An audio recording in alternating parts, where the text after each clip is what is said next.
All right, we're going to get started with our post-race media availabilities for today's NOCO 400 at Martinsville Speedway. We are joined by members of the race-winning team, which was the number 5 HendrickCars.com Chevrolet. We have the crew chief, Cliff Daniels, and we have Hendrick president and general manager, Jeff Andrews. We will go straight to questions. If you have a question, please raise your hand. We'll get a wireless microphone to you. We'll start with Justin. Justin Schuler kicking the tires. Cliff, were you surprised that those two and no tires held up against all those fours? Yeah, for sure. I mean, especially the SHR cars were really fast all day long. To be honest, earlier in the race, when a couple guys stayed out on older tires and survived for 20 to 30 laps, which was 20 to 30 laps longer than I thought they would have, that was kind of a tell sign. A couple data points last year of guys on higher lap tires still maintaining track position. So still a little bit of a gamble, but we knew there were some data points where it had worked. So that's the way we went. Additional questions? And we'll go to Dustin in the front there, and then we'll go to Mark. Dustin Long, NBC Sports, one for each. Cliff, based off of what you're talking about and what we saw today, as a crew chief, are you having to think a little bit differently because of track position, and it's more about you helping your driver pass as opposed to your driver, in many cases, being able to gain position? I would say a healthy combination of both. I'll be the first to admit for 200 laps we weren't a winning car. Our car just wasn't great. Some of that was what was in our car, and some of that was kind of the track conditions. So then at the same time, we got a couple good changes in our car. The track did cool off a little bit, and I think all that kind of came our way.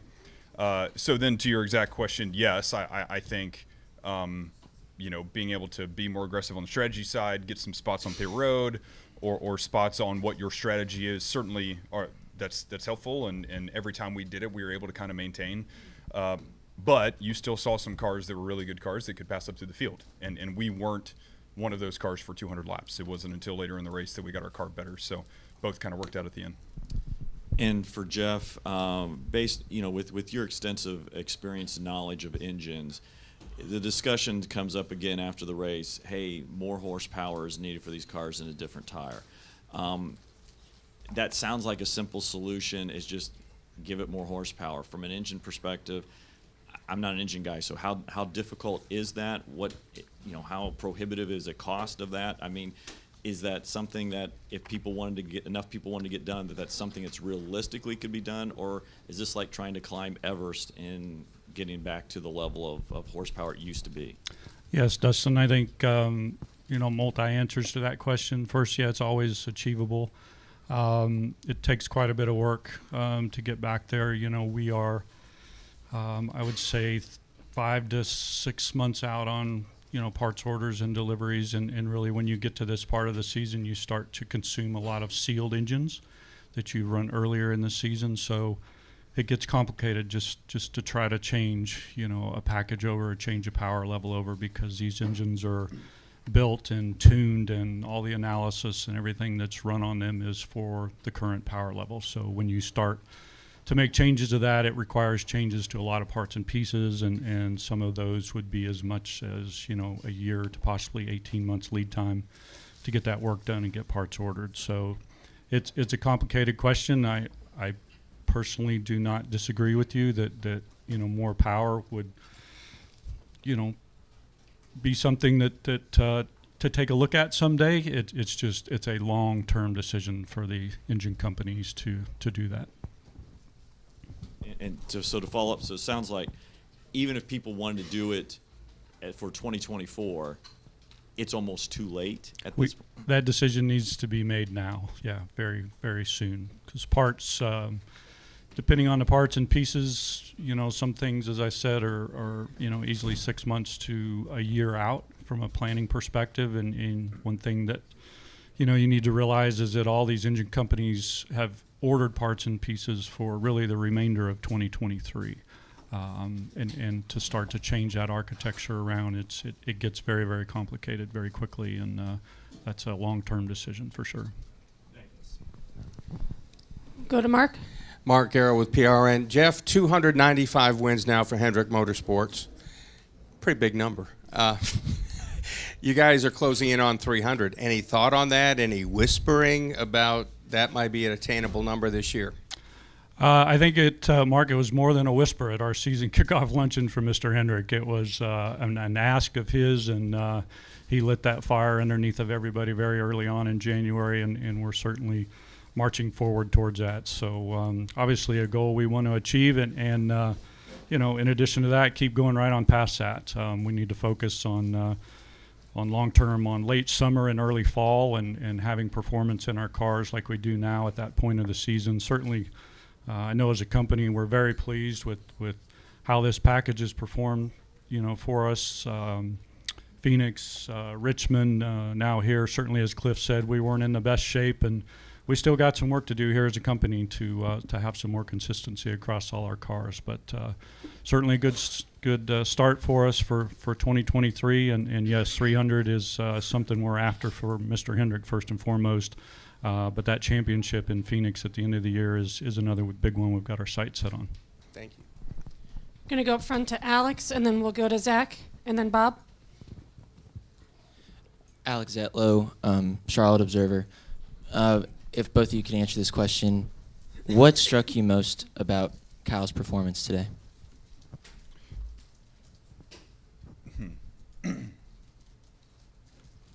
I think just the fact that all the conversations he and I have had here, he's had so much doubt in himself, but we've continued to stay true to our process, how we prepare, the data we look at, everything that we study.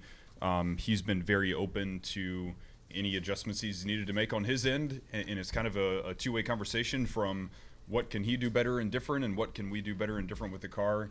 That really, I would say that the work, behind the scenes, the work in preparation to get here today is what I'm most proud of, because you saw at the end of the race when our car was good and he knew he had a shot. He did a great job to go through some of those guys, get to Joey, have a clean, for the most part, race for the win, and lay down some really good laps to finish out the day. Yeah, I just certainly echo Cliff's comments there. I think the thing for me is just how Cliff and Kyle really put the whole day together. Certainly various phases of that race and track change with, clouds and sun and then, an untimely caution there, certainly through a twist in everybody's strategy, but really just from start to finish how they work together on the radio and continue to make the car better really all day long.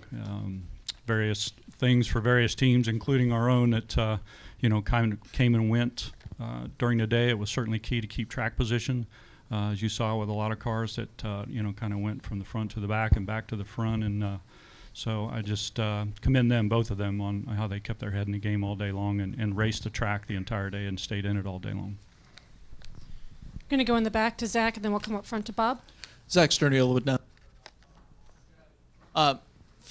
The number 5 car hasn't won here since '84 when Jeff Bodine went to Victory Lane. The significance of that number to get that car back in Martinsville Victory Lane, what does that mean to Hendrick Motorsports?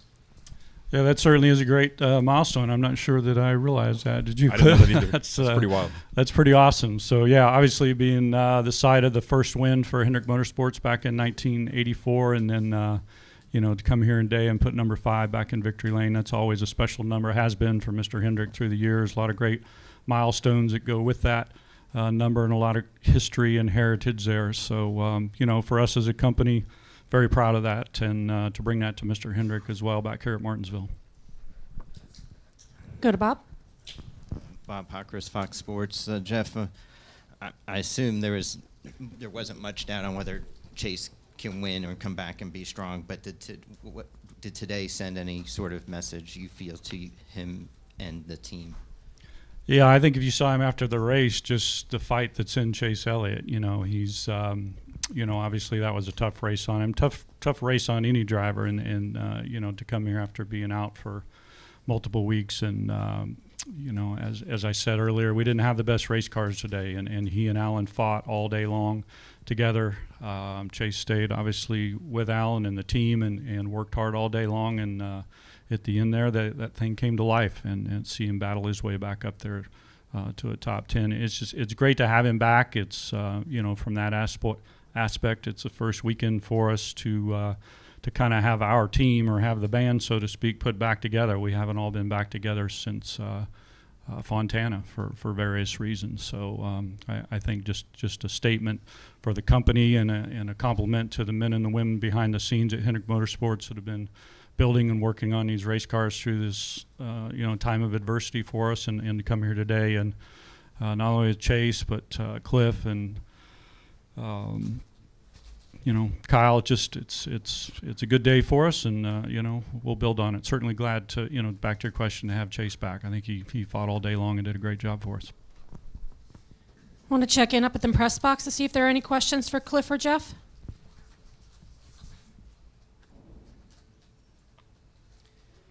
Do we have any questions remaining down here in the media center? We'll go back to Dustin. Dustin Long, NBC Sports. You've won almost half the races this year as an organization. Do you feel like a dominant that you're the dominant team?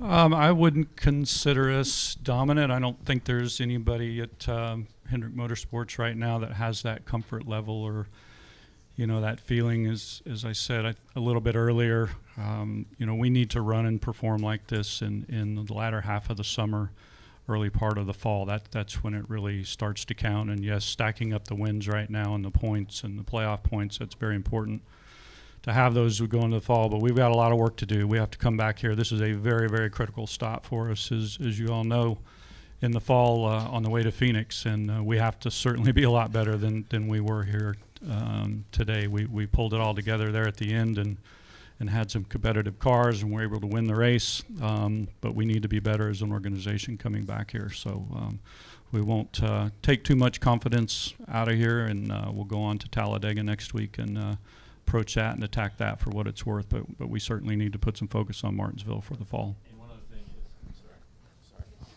is you guys have won all the key races. Phoenix, you won host of the championship. You win at Martinsville, the next to last race. You win at Vegas, a key race in the last round.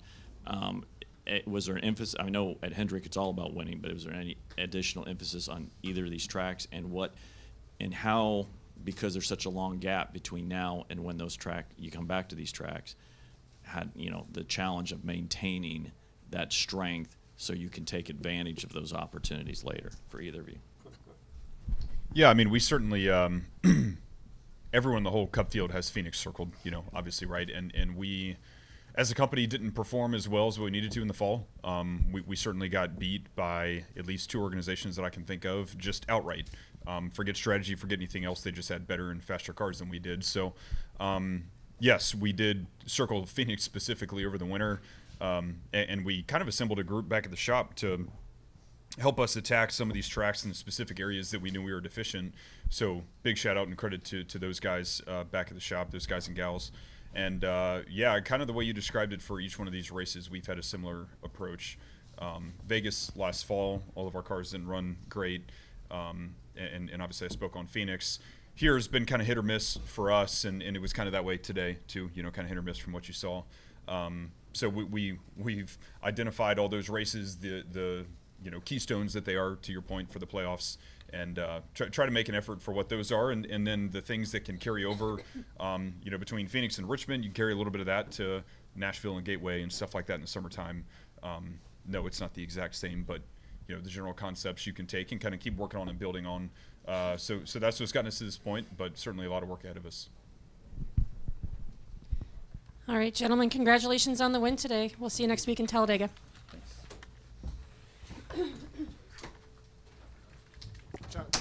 John, you did serious?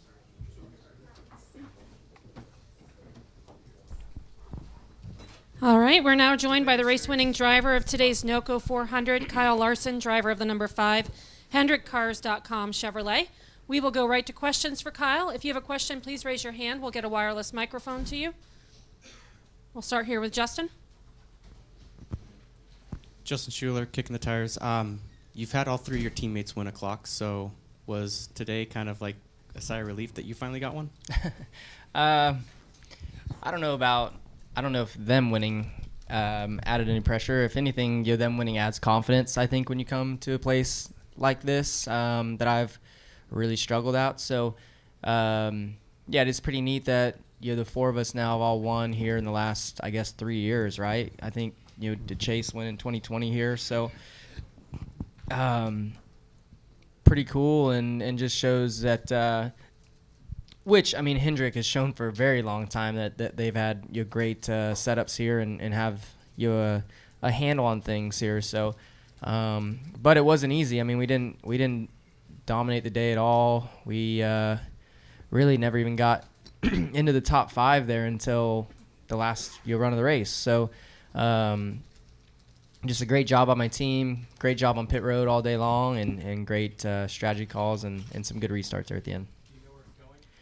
I don't. I have no clue. I've been, trying to imagine different rooms in my shop or in my house or whatever, and I don't have a clue. Owen wants it in his room, so maybe we put it in there. But that's probably one of my most prized trophies. So I'm not sure if I want to put it in there and have him break it, So we'll see. And he'll probably get annoyed with it too, that thing going off every hour. So he's probably going to find out quick that he doesn't want it in his room. I'm going to go to Mark, and then we'll go to Seth. Mark Garrow, PRN. Kyle, you come off a 10-win season to 3-win season last year. You've won 2 races early this year. Does it start to give a feel like another maybe potential double-digit win season, winning 2 races early and knowing that, the team is improving all the time? I mean, I don't know about double digits. Like, that's pretty tough to do, and it's only happened a handful of times throughout the last, couple decades, I guess. But I've told a lot of people around me, when I go to dirt races and stuff, because they don't follow it a whole lot, competitors and stuff. They're like, oh, how's your stuff this year? And I tell every one of them, like, man, I think we're honestly close to as good or just as good as we were in 2021. So I think in the races that we've finished and executed well, I think it's shown. We've been up front in every race. We've challenged for wins. We've shown that we've had winning speed at every single race. COTA maybe arguably is our only race this year where we haven't been a contender on speed, at least for the win. But we were a top 5 car that day, I thought. So I've had a few DNFs, but outside of that, we've been in the top 2, I think. So, or top 4, I guess, with Phoenix. We had a shot to win there and fell back to 4th. But anyways, I do feel like we are close to what we were a couple years ago. And we're winning at tracks I suck at, so that says a lot. We'll go to Seth and then Kelly. Seth Egger, KickingTires.net. Kyle, you mentioned the struggles that you've had here. Considering that, where does this win compare with other victories that you've had? Yeah, I mean, I think when you can accomplish something that you don't see possible, when you do accomplish it, it moves up the ladder pretty high. So this is an extremely special win for me. I've worked very hard to get better here. I feel like every time there's a test available, I get put on that list to test here because I struggle, and we want to get better. So I've got tons of laps around here and not many top 10s. Honestly, probably more races where I've finished a lap down than on the lead lap. So it's been difficult. And then, like I said, when you can win at a place like this, it is definitely up there. I was teared up the whole last lap. I heard Cliff was teared up too. So that feels really, really special because he's so strong and like emotionally strong, and to hear that means a lot. This win here today means a lot for everybody, and to Hendrick Motorsports as well. With everything that they've everything that this kind of racetrack and trip means to them. I'm going to stay up front for a couple. We'll go to Kelly, Bob, and then in the back. KellyChronoRacer.com. Kyle, you said there about the trophy will be one of your most prized possessions. Is that go back to everything you just said, the reason why, or what makes this trophy, other than, of course, hearing about it so much, going to be so special to you? Yeah, I mean, I'm not into clocks or anything like that. So, like, being that it's a clock doesn't add any significance to me. But I think every time you look at it and you look at it'll remind me of the 10 years of struggling I've had here, and then to accomplish the win that we now have. So, and the work, and this was probably the first weekend I've showed up here with a positive attitude, honestly. So I've left here just mad. I've hated this place. I've wished it would flood. I've wished a lot of bad things on this place, and it's not going anywhere. So it feels like I wish it was like that, maybe dirt, but no, it's yeah. So it's I think because it's such a tough track that's why it means a lot. In general, how much does a driver like yourself even think about what trophies look like when you win races, right? Like, it's all about winning and championship points and whatnot. Do you even think about most of the time what a trophy's going to look like? Oh, yeah, definitely. For sure. Yeah. Typically they have the trophies somewhere, throughout the weekend. So you get to see it before you race. And the majority of NASCAR trophies are really cool. So that when you win, you're going to get something cool. But even like sprint car races, rarely are there trophies that look cool. But when there is, I think not that you put any more pressure on yourself to win, but when you do win, you're like, all right, like that's pretty cool, and get to take that home. But yeah, it's thankfully NASCAR races do have all pretty cool trophies. We'll go to Bob, then we're going to go in the back of the room, and then we'll go up to the press box for one. Bob Pockris, Fox Sports. So did you feel like you had this place figured out today, or did you suck and just have track position in a good car? Thanks, Bob. Well, so I guess I'll just kind of take you through my race. The first run of the race, we started 19th and drove to 10th really easily, and my car felt really good, and I was like, all right, this is going to be a great day. Like, this next run, we're going to put tires on, I'm going to drive right to the front, we're going to be battling up front the whole rest of the race. And then the next run I was really bad. Next couple runs I was really bad, and then then I was like not really pouty. I was trying to stay positive, but I was like, okay, it's just typical Martinsville. Like, I'm tight in the center, loose off like always. I suck, and it's probably me. But the car's fine. It's just me. But then they kept working on it and got us better and better. And we never once did I really feel like we had the car to win, but we made the right strategy calls to stay out when there was that weird cycle, restart on the front row with Briscoe.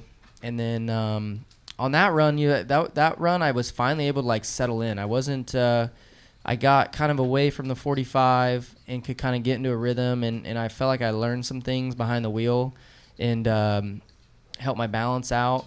And so I used that and applied it to the next run, and thankfully we took 2 tires then, and my car was really good on 2 tires there the last run. So and then I was battling Joey for the lead, and knew it was gonna be tough. Knew he's very hard to pass at a place like this, and once you do, you'll get by him. He's not done. So I knew I was gonna get a shot in the back from him, and thankfully my car just had a lot more grip than his did at the time, and got away, and was hoping none of the lap cars, or not lap cars, but the guys I was catching, that looked like they were racing pretty hard, were not going to wreck. So, yeah. I was pretty positive, though, this weekend. Better than normal. Go ahead in the back.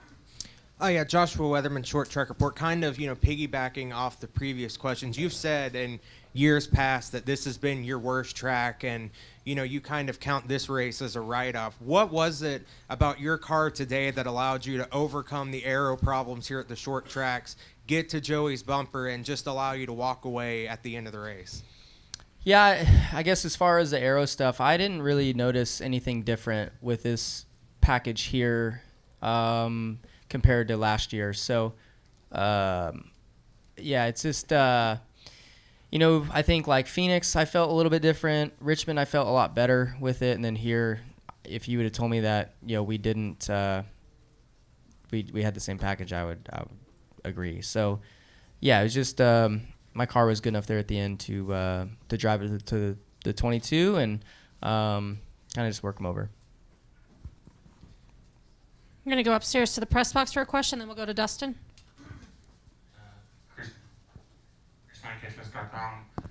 Kyle, with your victory today, does that give you a better outlook on returning to Martinsville in October, where winning the race could be the difference between making the championship or not?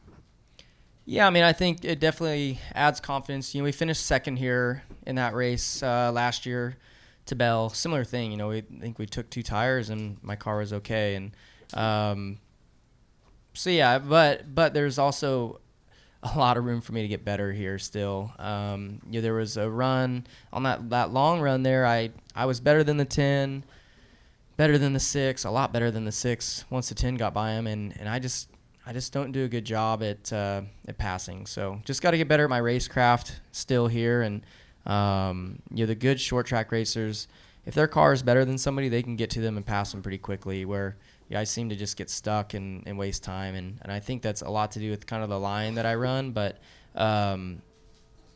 yeah, so yeah, still got to get better. But for sure, you know, I feel like the last 3 times here, at least with the next gen car, every time I've been here with the next gen car, I've been top 10. So that's pleasing, but you always want to be better. Go to Dustin. Dustin Long, NBC Sports. Hey, a few minutes ago, Josh Weiss tweeted a thread of thoughts about you winning. And part of what he said is, since 2017, I've watched you push himself to learn at a track that he hasn't felt comfortable at, one of the few. The most notable part of that is that it's remained the track that he's put the most work into. Seeing KL win today is probably one of the coolest wins I've ever had a small piece in, watching one of the greats push himself for years and finally get the reward that he's earned. I think a lot of times people look at what you have done across the spectrum in your career and just view it as talent and maybe don't see the work that goes on behind the scenes. Can you give us a sense of the work that you've had to put in the last few years that Josh is referencing to get to this point today where you can suck and still win?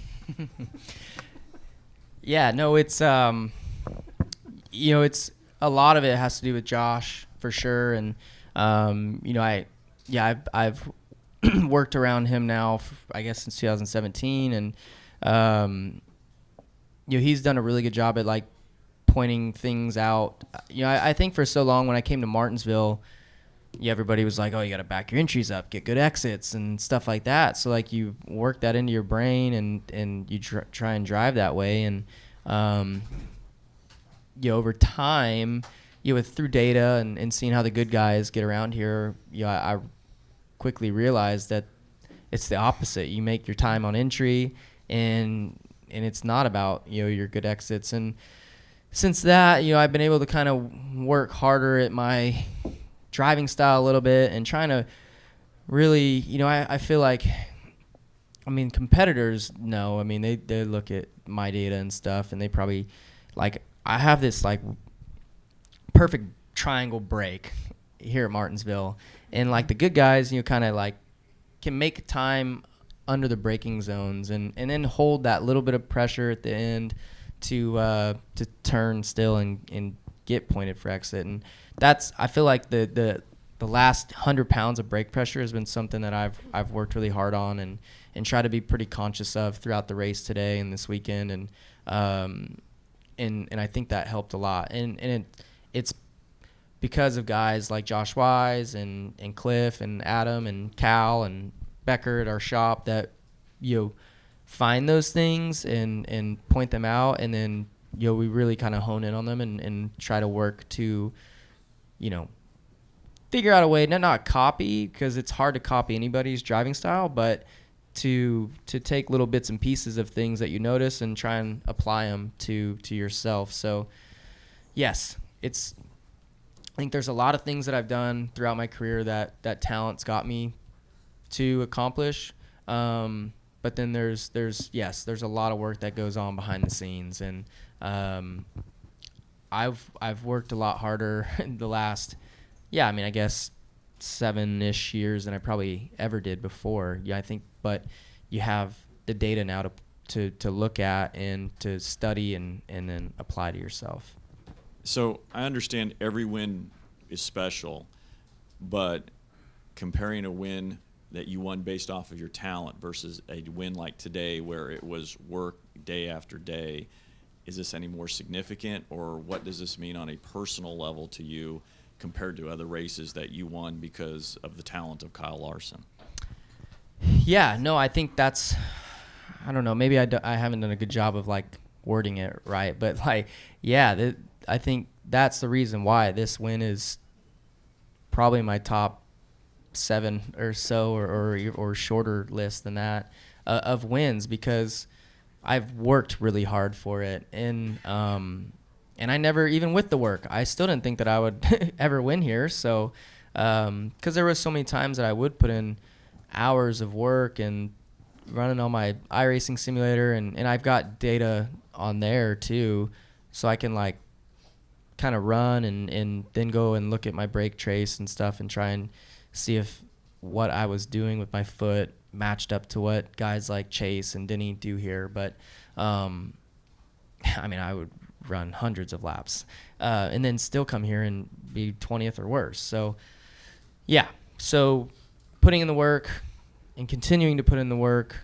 and not giving up on it and then winning, it makes it feel really special. But with all that, you still have to have a great team and a great car. So that's also kind of what makes this win special, is that, you know, my team was able to produce a setup that can, you know, work for my style. Checking back in on the press box to see if you have any questions. All right, any final questions downstairs for Kyle? Go to Seth. Seth Egger, KickingTires.net. Kyle, you touched on how special of a win this is, and Zach also touched on this with Cliff and Jeff earlier, but this is the first win for the number 5 since that first win in 1984 with Hendrick. Does that add anything to the specialness of this win? At Martinsville? Yes. No, I mean, because I didn't know that, but I mean, I think anytime you can win in the 5 car, it's got special meaning. So, you know, winning at Richmond on Ricky's birthday was special.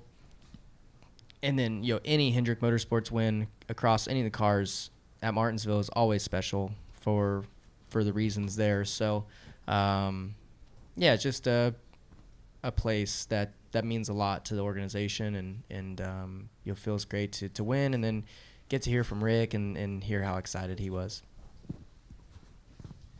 Go to Steve.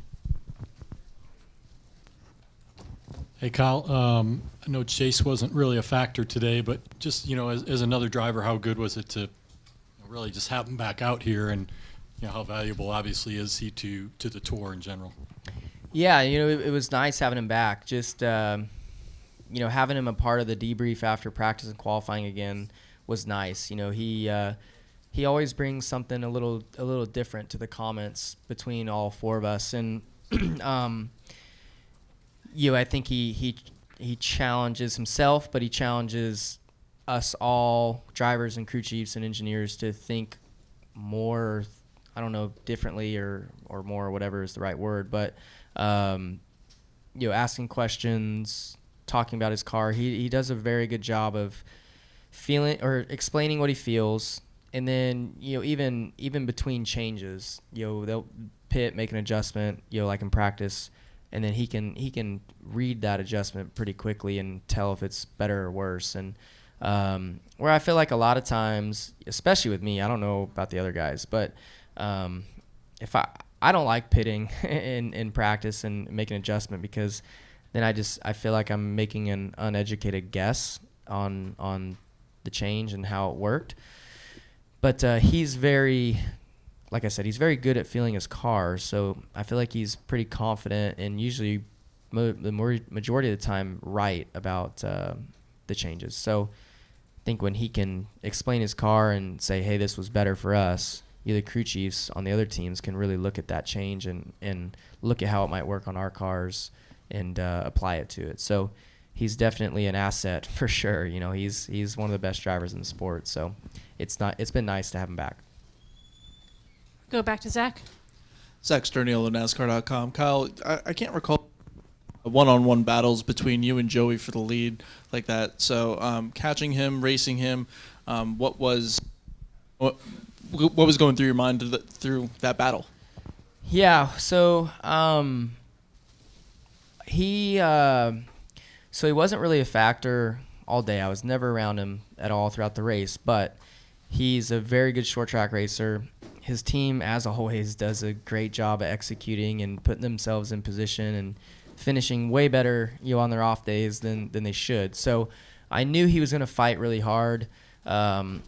Honestly, I was better on compared to him than I thought I was going to be, as far as grip and all that went. So, I could tell the areas where I was better than him as I was catching him, and then he got really protective of his exit, and I was just kind of scared to move him out of the way too hard, because that kind of opens the door for him to do the same to you, and usually he's going to do it 4 or 5 times worse. So I wanted to be as respectful getting by him. I knew that I was going to have to use the bumper at some point to get by him, and I tried a couple times when I was behind him, and he did a really good job of just checking up and not getting shoved out of the way. And then I got a good run. I was able to diamond 3 and 4 and get a good run on him and kind of outbreak him and get to his inside, and felt like I could eventually work him over that way, and it worked out. And then once I got by him, I knew I was expecting a shove from behind, so I ran in the corner deeper than I had been and tried to roll through the center faster than normal, just to try and keep the bump from behind a little softer, and was able to get the bump, receive the bump, but still exit the corner better than him. And then my car was really good at that point and drove off and just tried to take care of it from there. But it was fun. It was a lot of fun racing him, and I could, for the 2 laps we were side by side, I could see the crowd on their feet and waving their towels and stuff and cheering. So it was fun. It was fun for my seat. All right, any final questions either upstairs in the press box or down here for Kyle? All right, Kyle, congratulations on the win.